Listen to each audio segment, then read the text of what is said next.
Listo.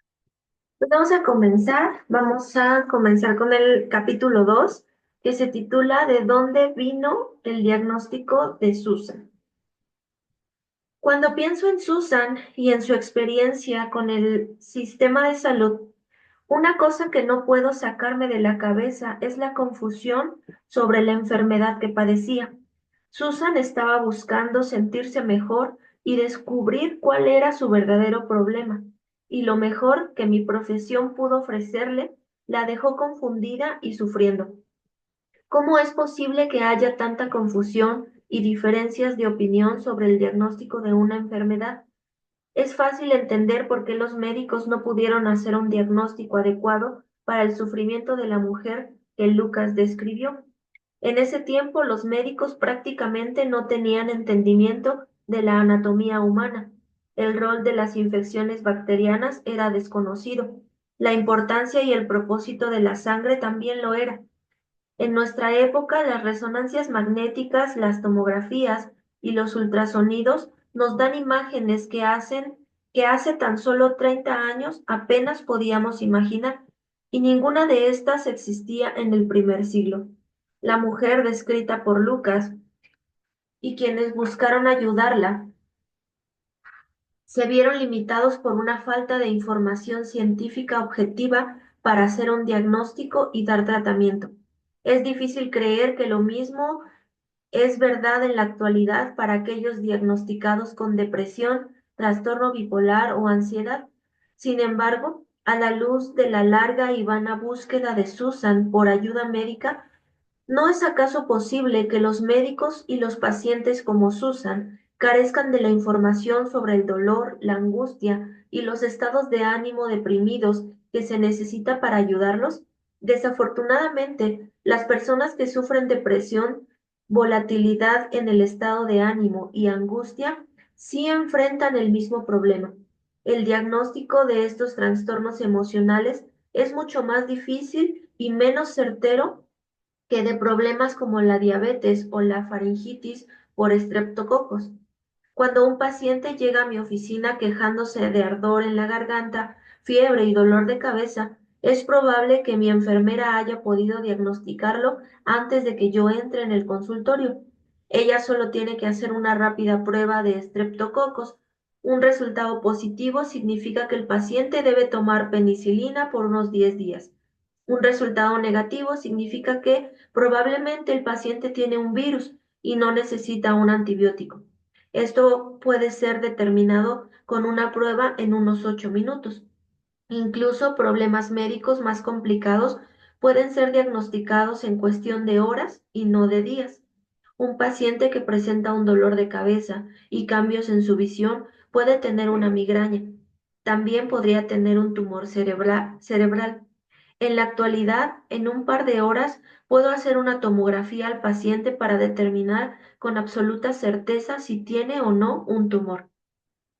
¿Cómo se diagnostica la depresión? Me gustaría decir que la medicina diagnostica con facilidad a las personas que sufren de angustia emocional. Sería extremadamente útil para poder hacer una prueba que nos despejara la incertidumbre, pero no existe tal prueba. De hecho, no hay pruebas de laboratorio ni radiológicas que puedan diagnosticar la depresión. Sí existen criterios que deben cumplirse, una lista de síntomas que deben estar presentes para poder hacer un diagnóstico de depresión. Estos criterios se encuentran en el Manual Estadístico y Diagnóstico de los Trastornos Mentales, por sus siglas en inglés DSM. Para que alguien reciba un diagnóstico de depresión, 5 o más criterios deben estar presentes durante 2 semanas y deben representar una diferencia en el comportamiento de una persona. Según la lista de 9 criterios, debe existir un estado de ánimo deprimido o una pérdida de interés en actividades de placer. Los síntomas no pueden incluir nada causado por enfermedades médicas, ideas delirantes o alucinaciones. La lista incluye 1. Un estado de ánimo deprimido durante la mayor parte del día, casi todos los días, indicado por un reporte subjetivo o por la observación de otros. 2. una pérdida de interés o de placer en toda actividad durante la mayor parte del día, casi todos los días. 3. Pérdida o aumento de peso de más de 5% del peso corporal provocado por un incremento o decremento en el apetito. 4. Incapacidad para dormir de forma normal o tiempo excesivo de sueño casi todos los días. 5. Inquietud y agitación visible o enlentecimiento observable por los demás. 6. Fatiga o pérdida de energía casi cada día.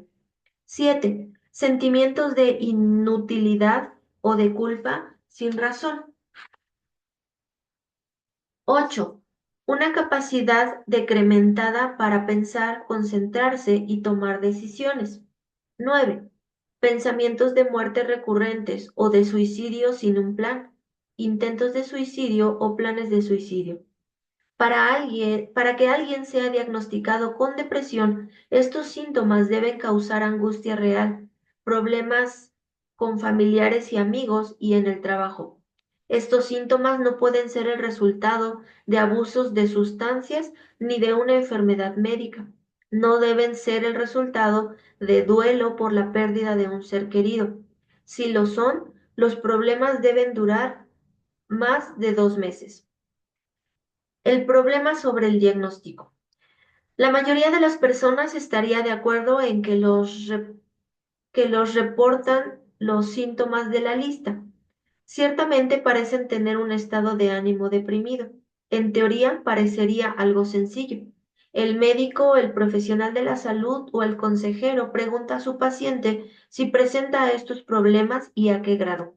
El problema es que, en la práctica, este enfoque de diagnóstico no es tan preciso como una prueba de glucosa en la sangre y una prueba rápida de estreptococos. Es necesario que se hagan evaluaciones subjetivas tanto por el paciente como por el profesional de la salud. De hecho, se sabe que el método actual para diagnosticar a personas con depresión etiqueta a más personas con un trastorno depresivo mayor que las que realmente lo tienen. En palabras de Gordon Parker, las razones para un sobrediagnóstico de la depresión incluye una falta de un modelo de diagnóstico confiable y válido. En palabras sencillas, los criterios que usamos sencillamente no funcionan bien.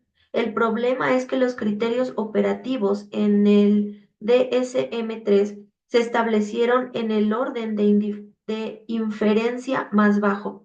Esto significa que el estándar para diagnosticar la depresión fue colocado tan bajo que casi cualquiera puede cumplirlo en algún momento de su vida. Para cumplir los requisitos, tan solo es necesario que durante 2 semanas te hayas sentido triste, melancólico o abatido.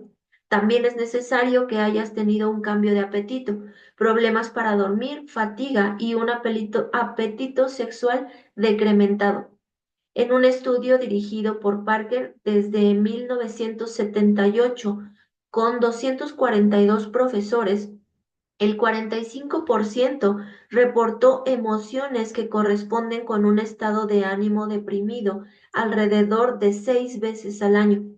Cuando el mismo grupo fue revisitado en 1993, el 79% había cumplido los criterios para depresión mayor, menor o subsindrómica, según las define el DSM.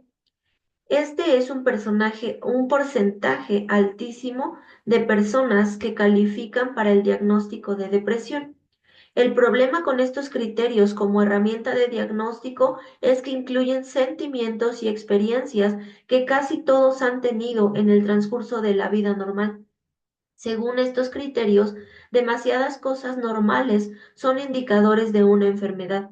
En la actualidad, el Instituto Nacional de Salud Mental estima que durante nuestra vida el 20.8% de nosotros seremos etiquetados como deprimidos. Sin embargo, como lo vimos ya, el grupo de estudio de Parker reportó una cifra de casi el 80%.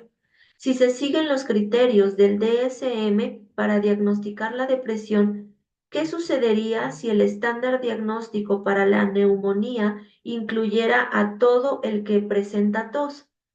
Tendríamos a muchas más personas diagnosticadas falsamente con neumonía. Si se reducen los estándares para el diagnóstico, se incrementa el número de personas que cumplen los requisitos. La sugerencia de que los criterios para la depresión podrían estar inflando los números de personas diagnosticadas no es nueva. Parker no está solo en sus críticas. Eh, Jerome Wakefield concluyó en su artículo de marzo de 2010 en American Journal of Psychiatry que un criterio que se añadió para reducir el número de falsos diagnósticos positivos no ayudó en absoluto. Dijo que una persona normal que se enfrenta a una pérdida grave puede desarrollar un estado de ánimo deprimido que dure más de 2 semanas sin tener una enfermedad que requiera tratamiento. Él creía que era necesaria alguna alteración adicional de los criterios para reducir los falsos diagnósticos positivos de depresión. Sin embargo, el problema real parece ser que la prueba que se usa con más frecuencia para diagnosticar personas con depresión es defectuosa. No puede distinguir entre un dolor que dura más de 2 semanas y una enfermedad real porque le faltan medios para validar o confirmar los resultados. Como médico, me gustaría poder decir que el problema es solo la prueba. La verdad es que no solo los criterios son defectuosos, sino también que la mayoría de las veces los médicos simplemente no los usan cuando diagnostican la depresión. Este sería el equivalente psiquiátrico de omitir una prueba de estreptococos al diagnosticar un dolor de garganta. Una cuarta parte de todos los médicos admite que más de la mitad de las veces ni siquiera usan los criterios de el DSM-4 para diagnosticar la depresión. Los números son peores entre médicos generalistas, mi rama de profesión. Entre estos, 2/3 partes admiten que no usan los criterios de la mitad de las veces. Para complicar el asunto, los médicos generales piensan que son mejores para diagnosticar la depresión de lo que son en verdad. Un estudio preguntó a los médicos cómo calificaban sus habilidades para determinar la gravedad de la depresión de un paciente. Esto es muy importante, ya que la gravedad a menudo dicta el tratamiento. En el estudio, el 55% de los médicos pensaba ser buenos al calificar la gravedad de la depresión. En realidad, tenían razón alrededor del 60% de las veces, lo que los hacía solo un poco más precisos que un resultado al azar. De manera que cuando se trata la depresión, la reina de los trastornos del estado de ánimo, la confusión es quien manda. La profesión médica podrá tener buenas intenciones, pero cuando Susan y muchos como ella acuden en busca de ayuda, terminan en el mismo problema que la mujer de los evangelios, sin forma de hacer un diagnóstico confiable.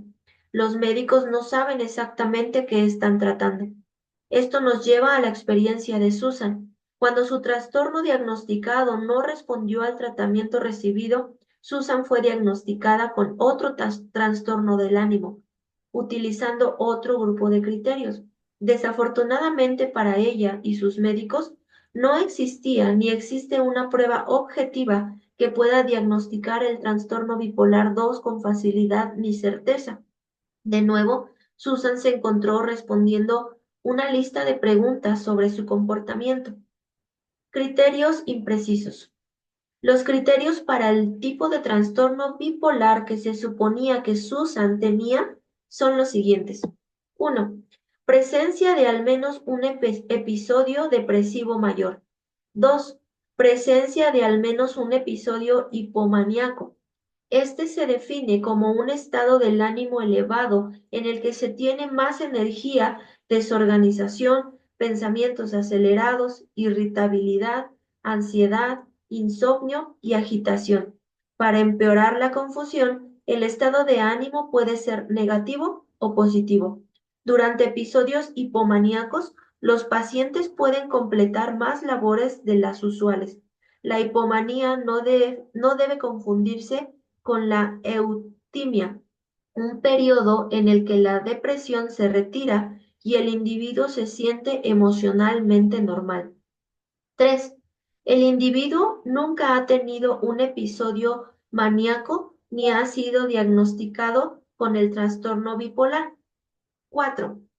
Los episodios no pueden ser explicados por una enfermedad médica general, por reacciones adversas a medicamentos, por el abuso de sustancias o por algún otro trastorno psiquiátrico como la esquizofrenia. Uno esperaría que el diagnóstico de trastorno bipolar sea más fácil y preciso que el de la depresión, pero esto no es así.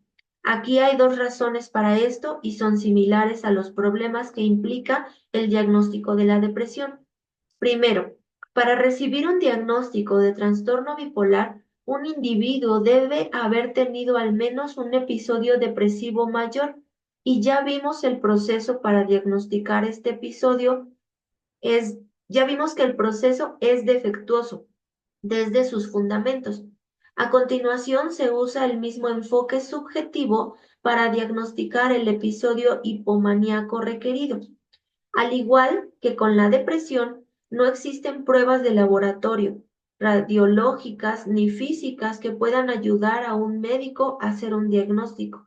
Simplemente tenemos una lista de comportamientos que se supone deben ser observados. Debemos preguntar a los pacientes sobre estos comportamientos usando un cuestionario o su historial médico. Como descubrió Susan, la probabilidad de que un paciente reciba una etiqueta poco útil es grande.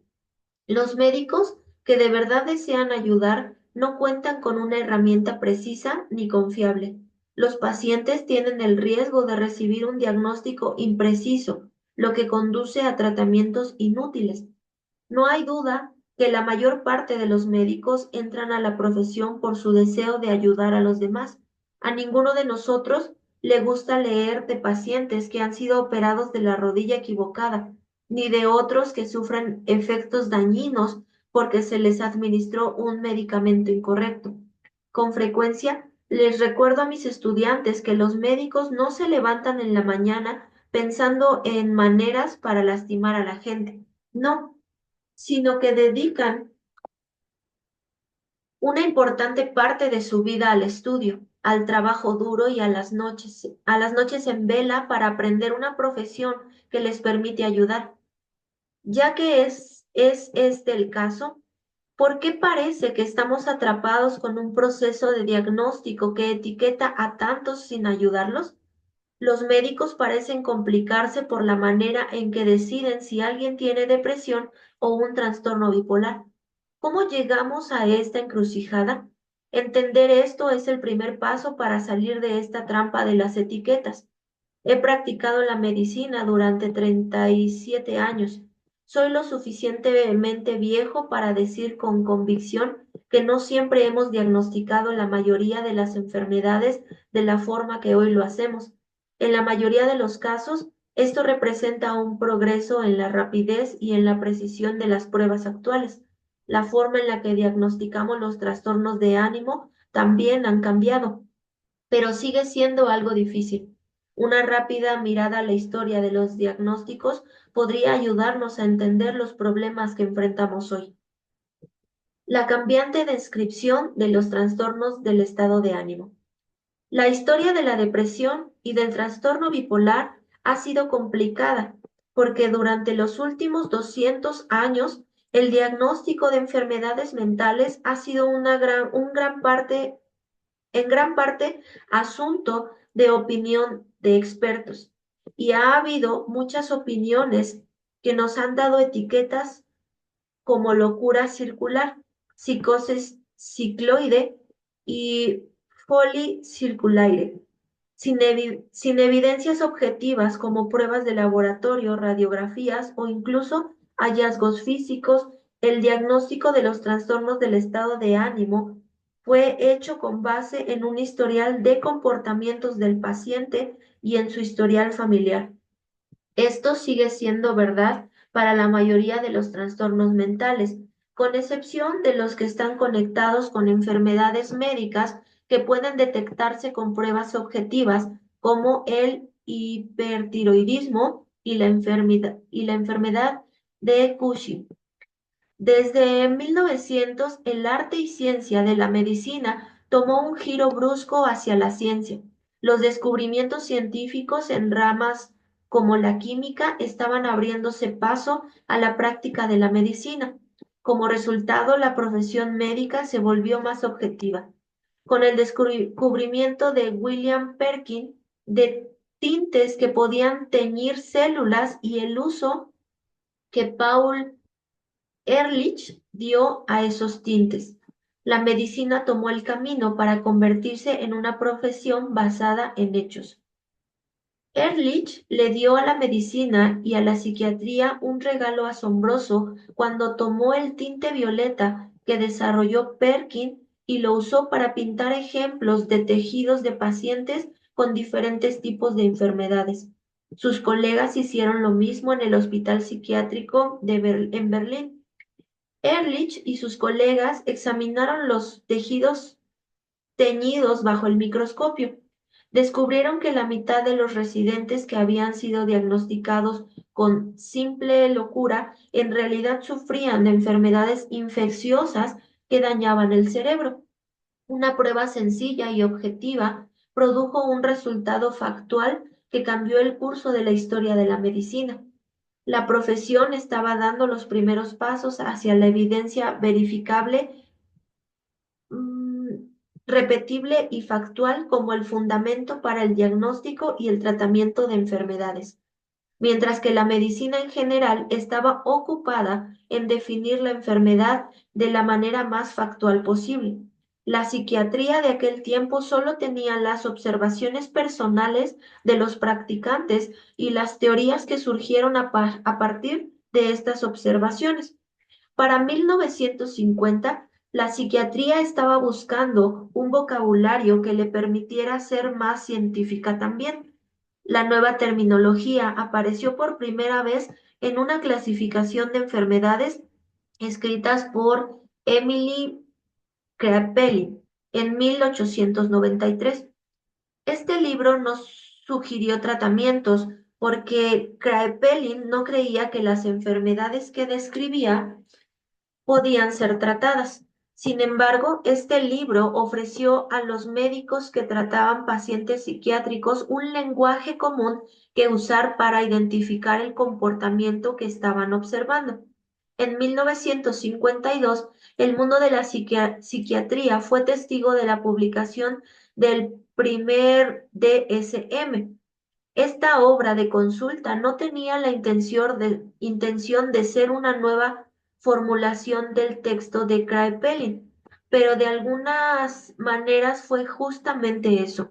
El DSM no dictaba la mejor manera para tratar, ni siquiera para diagnosticar todos los trastornos enumerados en sus páginas. Sin embargo, sí ofrecía una descripción consensual de cada enfermedad y los criterios que tenían que cumplirse para que alguien calificara para el diagnóstico. También ofreció un código que se requería para que un psiquiatra u otro practicante cobrara por sus servicios. En 1980, el término trastorno bipolar apareció en la tercera revisión del DSM, en lugar de la depresión maníaca. El propósito era aclarar la diferencia entre la depresión maníaca y la esquizofrenia, pero había más de trasfondo. Al mismo tiempo, el comité agregó las categorías de trastorno bipolar 2, ciclotimia y trastorno bipolar no especificado.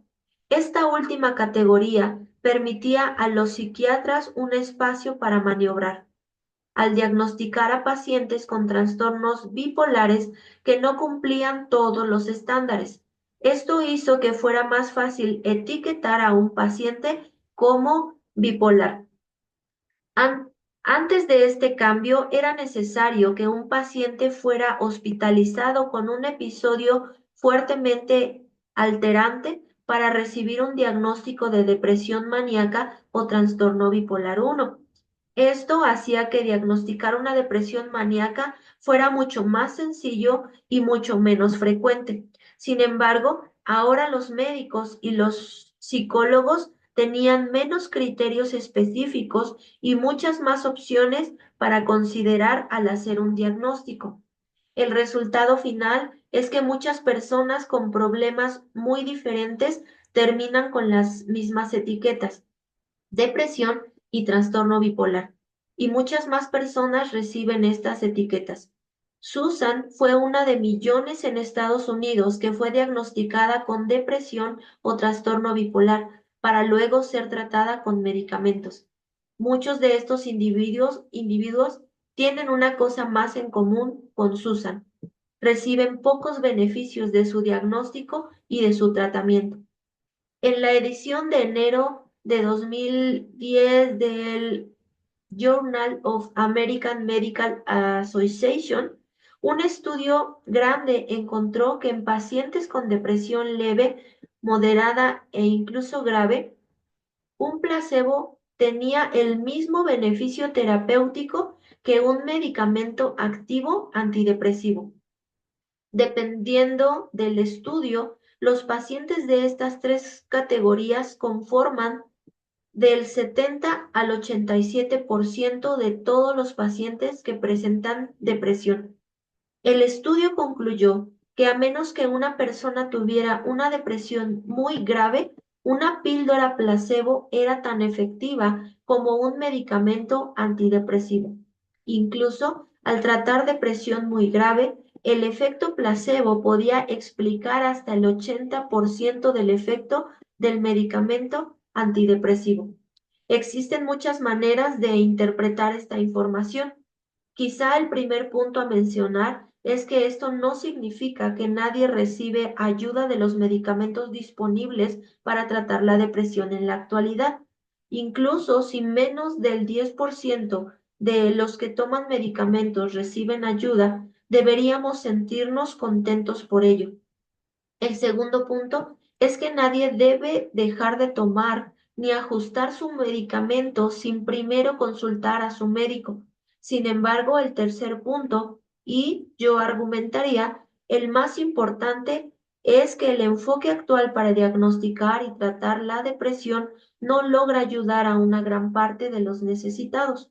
Los investigadores médicos continúan buscando una manera de identificar la causa psicológica de la depresión, y deberíamos estar agradecidos de que sea así.